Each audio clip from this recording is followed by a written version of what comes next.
Hey YouTubers, this is the Gold Standard Caesar 924 coming at you with my Wrestling Reimagining series for WWE 2006.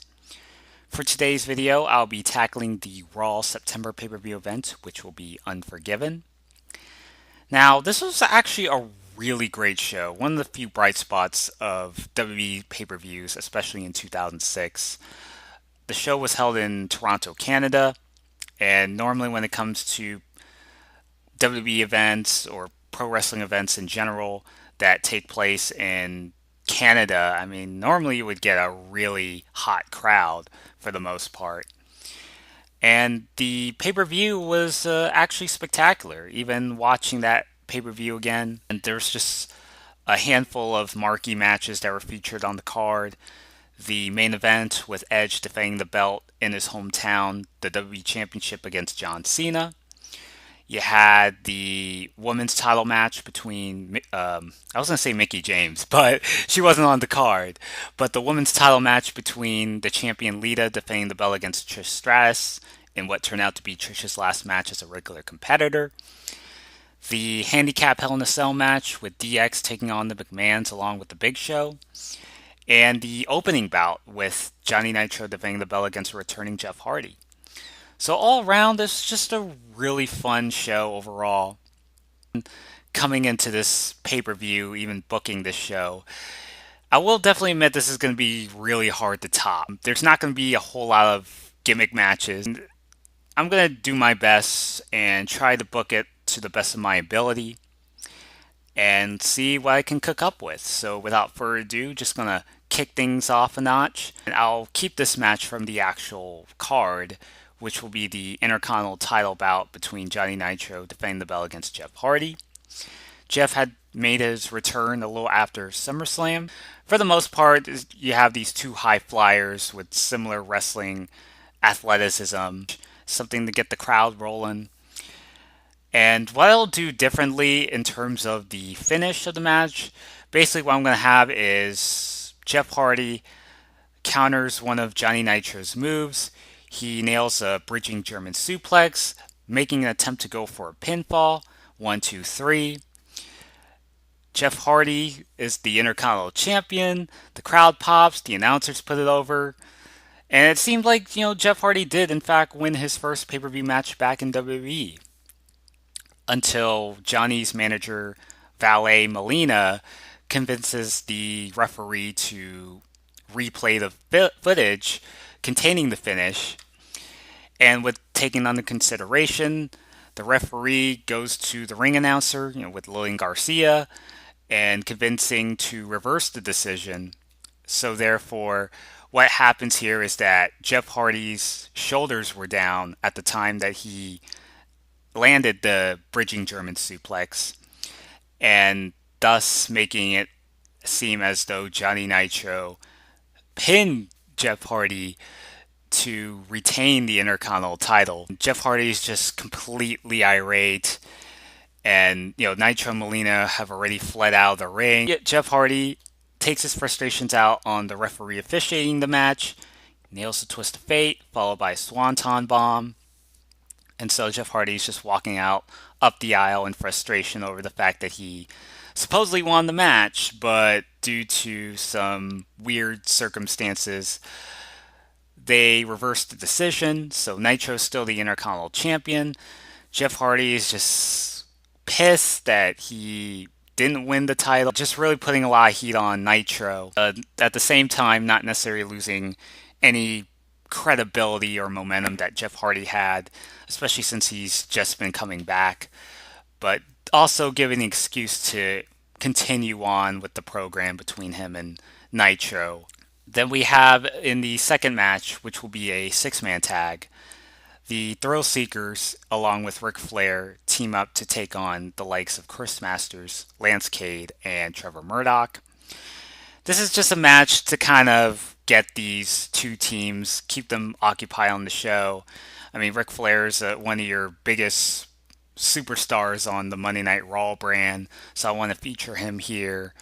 The following night on Raw, he's like all stitched up, and I mean, there's not necessarily like an elaborate build-up per se, But as far as Chris Masters, and he was just coming back in August, coming back from rehab. So there's some beef going on between Flair and Masters, who's the better submissionist. When Chris Masters does his Master Lock challenge to Ric Flair, it seems as though Ric Flair is just trying to do all he can to fight out the Master Lock, even though he's still kind of not 100%. He's given this sort of situation in which whether or not he would be willing to take the Master Lock challenge, despite the fact that he just came off out of a hellacious match against John Cena. Flair just insists on taking it anyway because he's Ric Flair. He's a maniac. Makes some irrational decisions at times. Flair takes the Master Lock challenge. He's still fighting it out. Like, it looks like he's passing out, but then he's trying to fight it out. Masters just decides to let go before Flair even attempts to escape the Master Lock. Masters just lets Flair go, even though Flair just never submitted or never says anything where he quits or he doesn't tap out necessarily. Lance Cade and Trevor Murdoch attack Ric Flair. The Thrill Seekers come out and help out Ric Flair. So this leads to this 6-man tag team match. And it's not going to be a long match necessarily. Ric Flair and the Thrill Seekers will go over Masters, Cade, and Murdoch in a pretty short match. But as far as the Flair Masters situation is concerned, the rivalry is far from over. Now we go over into the boot camp match where Nick Dinsmore will take on Sergeant Slaughter. How all this stems is that at Vengeance, Nick Dinsmore just completely annihilates Hacksaw Duggan. But then Sergeant Slaughter starts stepping up.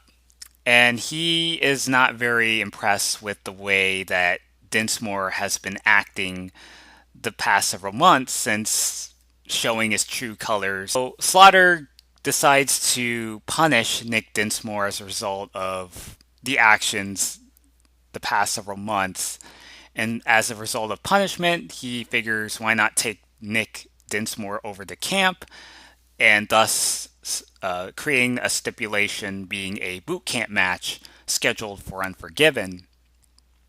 And Jim Duggan will be out there to accompany Sergeant Slaughter, whereas Matt Striker being the manager for Nick Dinsmore for quite some time. It was basically like a no DQ match.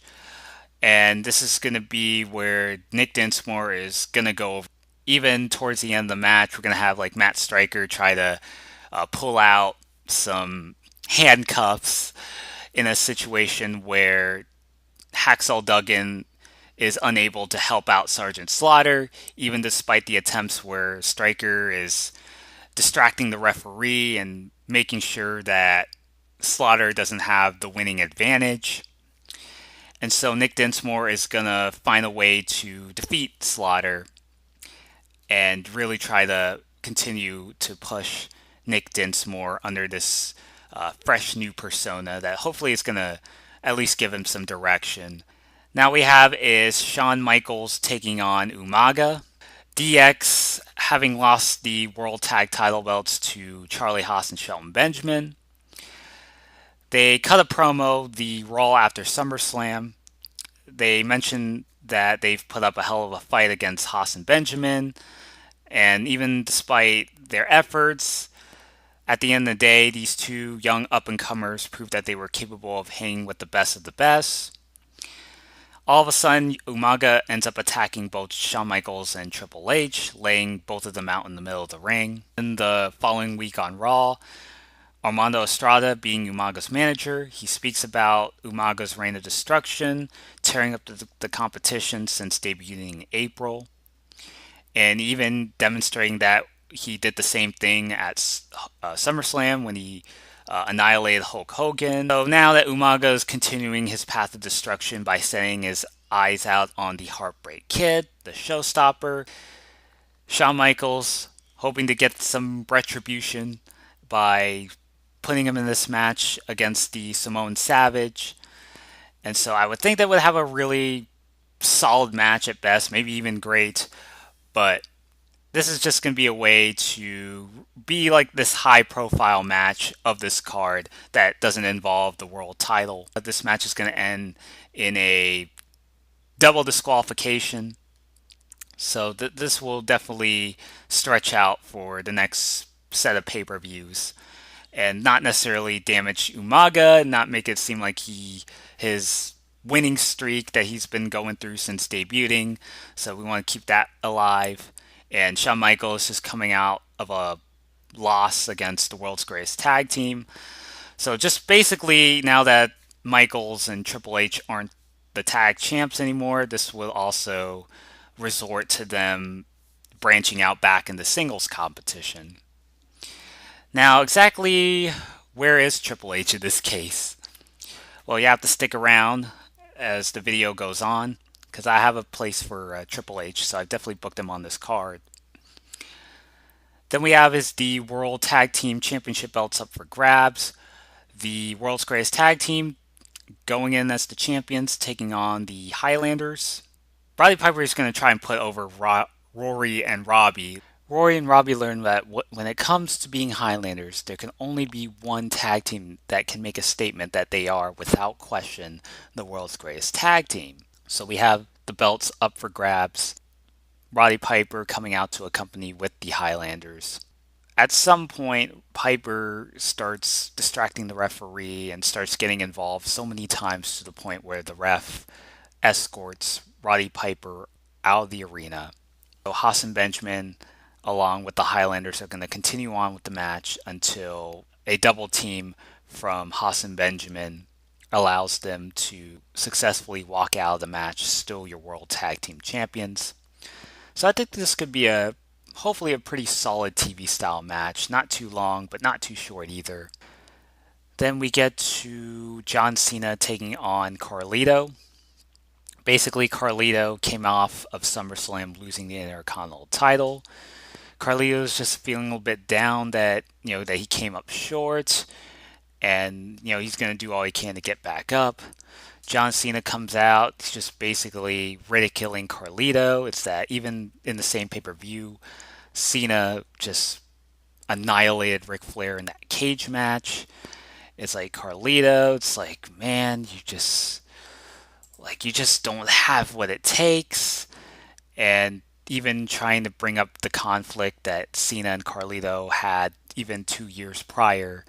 Carlito making his WWE debut, even defeating John Cena in his hometown of Boston, which coincidentally was the pay-per-view where SummerSlam that year was held. Based on what has happened in recent months, John Cena has really shown a different side of him, even after beating one of the most respected athletes in the wrestling industry, that being Ric Flair. Now, while Carlito isn't claiming himself to be a role model in any stretch of the imagination, Carlito believes that when it comes to being cool, he doesn't even go out of his way to talk down to the supporters and take them for granted. And there's just some back and forth bickering that goes on in terms of the promo that they'll have. And Cena even goes on to retort that if you claim that you're being cool, how's it that you keep spitting on people that you feel are below your league? And so Carlito rebuttals, when it comes to competing in the big leagues like the WWE, we're looking out for number one. Whether you like to admit, John, we have people in the locker room who want to be the best at what they can be. You may have the body build, the fans, if you haven't alienated them already, and the accolades that have brought you to the position that you're in. John, you and I have our share of bad blood. I nearly tried to end your career just before you started sniffing at that WWE title. I admit that wasn't the smartest decision to do. But bottom line is that you turned your back on your so-called chain gang, the fans who ride together to the bitter end. What you did to the Nature Boy at SummerSlam was really despicable. So they love you, or do they hate you? But so what? I have my fair share of lovers and haters too. At Unforgiven, I'm gonna show you what being cool is really all about. And so they have the match at Unforgiven. And this is going to be where John Cena is going to go over Carlito. Not clean, but in a match where this is definitely going to try and make Carlito hopefully look good. Let's have John Cena, like when he normally has done the five knuckle shuffle over the years, but something I didn't bring up ever since I had Cena turn heel a couple videos back. But what I would do is that when John Cena is looking at the crowd, he's pandering to the crowd in a way where he's gonna signal the five knuckle shuffle where he like raises his hand and doing the "you can't see me" on his opponents.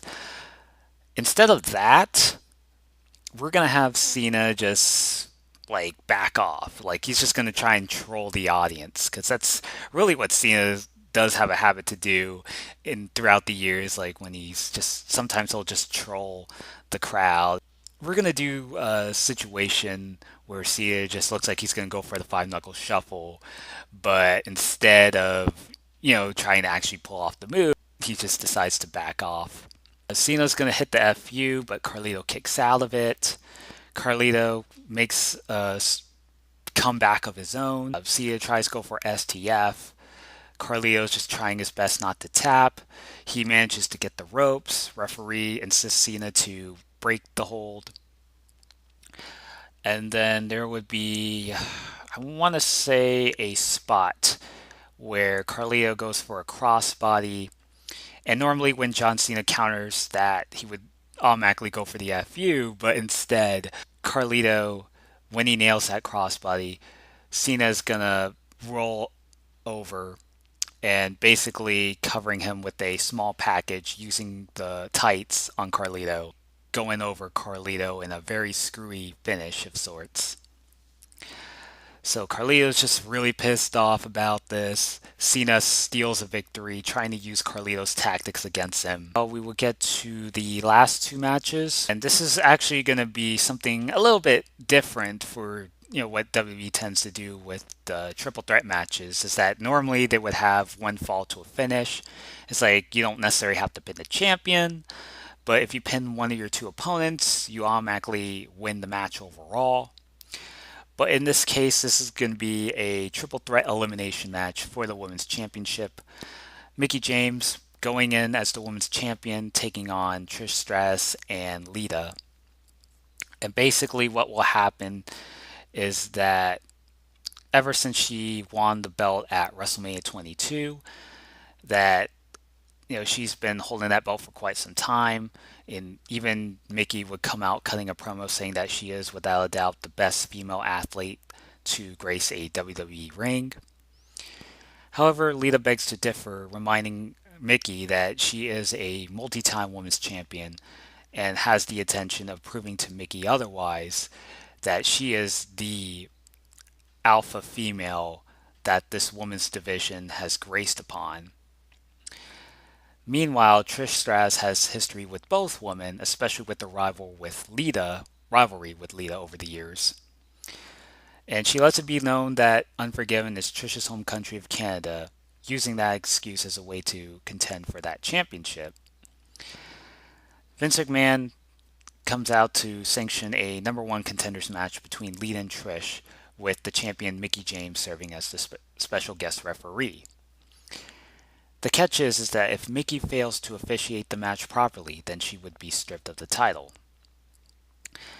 Although Mickie does put her bias aside, the match ends in a double pinning attempt made by Lita and Trish, leaving with no clear winner. To rectify the situation, Vince announces that the Women's Championship bout at Unforgiven will be a three-way, but not just your typical three-way. The first person to be pinned will be eliminated from the match, and the remaining two competitors will compete in determining who walks away as the women's champion. Now, I did not want to rule out Mickie James out of this pay-per-view, and especially with all the investment that I've put upon with Mickie throughout most of 2006. So I wouldn't necessarily hype too much about Trish's retirement so much, but this is going to be something where it's like it's all or nothing. Trish does have some history between those two competitors that she's facing. But since what we're going to do here is that because Mickie does have her alliance with Candice Michelle and Beth Phoenix, now I am aware that Beth Phoenix was yeah, she was taken off TV, but she eventually healed up from her nose injury. I think she was going under surgery for a bit, and then she came back shortly after. But they decided to stick her in OVW for a bit.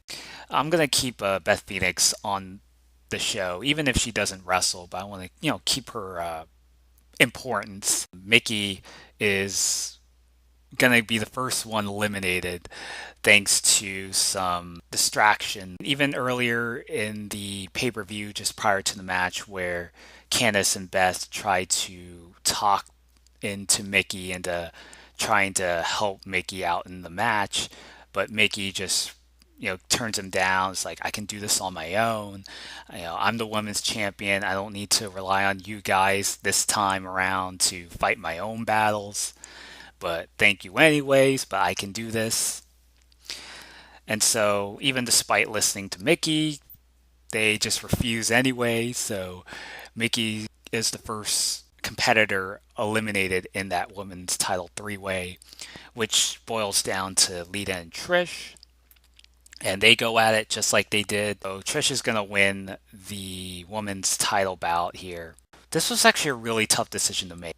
It took me a lot longer to even make another follow-up video after SummerSlam because this was a tough decision to make when it came to the women's title situation. But the thing is that when I looked at the card in terms of who goes over, that originally I wanted to have Mickie James go over Trish Stratus in a one-on-one match, the final encounter, which would have been the billing of the match to try and sell the women's title bout here. But then I looked at some of the other main event matches, and I noticed that there was just a lot of heels that were going to go over in this pay-per-view, and there was just so much overlap that I think that there had to be at least one babyface out of the 3 or 4 marquee matches on here. And I just ended up changing my mind and decided to retool the match to make it a 3-way and not necessarily leave out Mickie James and not having her job out to another wrestler on a throwaway match on Raw. But I just wanted to do something where at least Mickie James could still be an important part of this rivalry with Lita and Trish. This is just going to be a big opportunity for all those 3 top women wrestlers in the WWE at that point. Trish Stratus does get her red carpet treatment, but also at the same time, Lita and Mickie could continue on their program, even despite the fact that Trish would end up retiring as women's champion like she did. I would like to think that Trish would continue on wrestling after Unforgiven, but I don't think she was intending on wrestling even past Unforgiven based on her injuries that led to her retirement. But it's understandable in a way. I mean, it was a fine send-off for what it was. I mean, I wish I could do something differently. And now we get to the main event, and this is going to be the WWE Championship bout between champion Edge defending the belt against Triple H. The announcer explained that Triple H is out for the night as he's still recuperating. When Edge is given an interview regarding his thoughts on the cerebral assassin, he feels that Hunter's time on the throne is over and that he has nothing left to prove. From losing the world title to betraying his comrades, that being Evolution, that have helped him through every obstacle in his path, what's there left for Hunter to accomplish? So Edge compares his solo career to Triple H, knowing that they were both obsessed at being number one, doing whatever it took to get to the promised land. He annihilated Mick Foley at SummerSlam, even spearing him through the fiery table that had fans gossiping online. Edge plans on continuing, and by taking out the biggest superstar on Raw since the start of the brand extension, it's going to start off with a bit of a brawl even before they could even get in the ring. Edge is going to find a way, being the ultimate opportunist, he's going to go over Triple H one way or the other, even trying to nail Triple H with a weapon while the referee doesn't see it. And so Edge is going to sneak in a victory and walk out of his hometown as still the WWE champion. So let me know what you think about the card in general. Stay tuned as I will book the SmackDown October pay-per-view No Mercy. Thank you all guys for watching, and until then, this is the Gold Standard 0924 signing out.